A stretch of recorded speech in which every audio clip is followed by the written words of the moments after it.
Senator Sampson, did you have a question? Yes, ma'am. Thank you, Madam Chairman.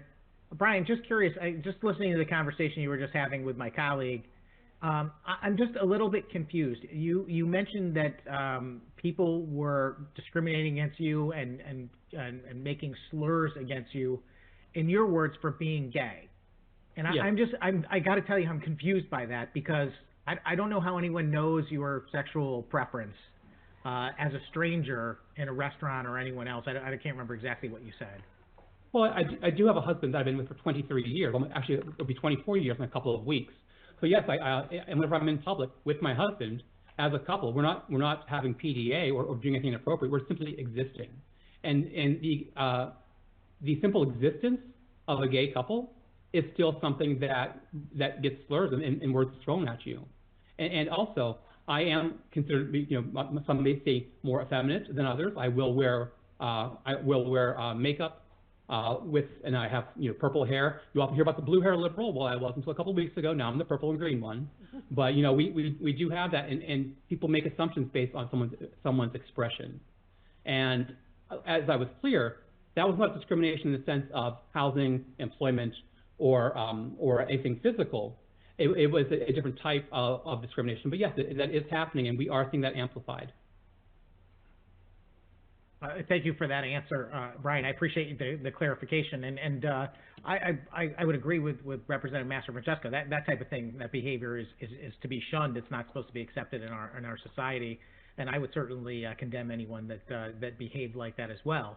I just wonder if it had less to do with your apparent sexual preference based on you being with your spouse, or maybe it was more about your political affiliation being worn on your sleeve, kind of thing that generated some of the reaction. And again, that's not a justification. It's not correct no matter what happens. I'm trying to understand the dynamic in our society about what's going on in an effort to try and make good policy. One other thing that you said is that no one should be discriminated against, and that's a very good platitude, except that there are some people that should be discriminated against, in my view, and people that commit horrific crimes, people that abuse children. Those people should definitely be discriminated against. Are you comparing LGBTQ Americans to people doing crimes against children? Through you, Madam Chairman, absolutely not. I was just making it clear that when you say no one should be discriminated against, that's not true. And I think that the issue at play here, and I'm trying to have a respectful conversation with you about the dynamic of our society and whether it changes in one direction or another going forward, based on political elections, society's acceptability of certain behaviors, etc. It's a dynamic that we live in. And I understand you have a desire to have it move in a direction to find people that are in the LGBTQ community be more accepted in our society, and I don't disagree with that. There are some differences of opinion, though, and that might, with respect to your comments about people who say they only want to protect children, only want to protect non-gay children, I understand you're sometimes offended by the things people say.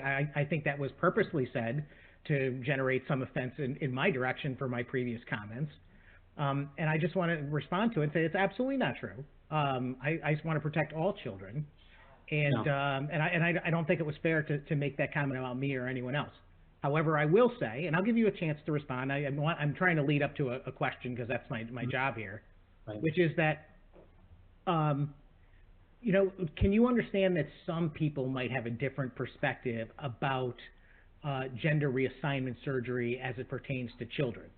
For me personally, I just want to finish the question. Okay. In the sense that for me, I have no problem with adults who make their own choices, period. You can decide to live your life any way you want. I'll stand in front of a bus to protect your right to live any way you choose.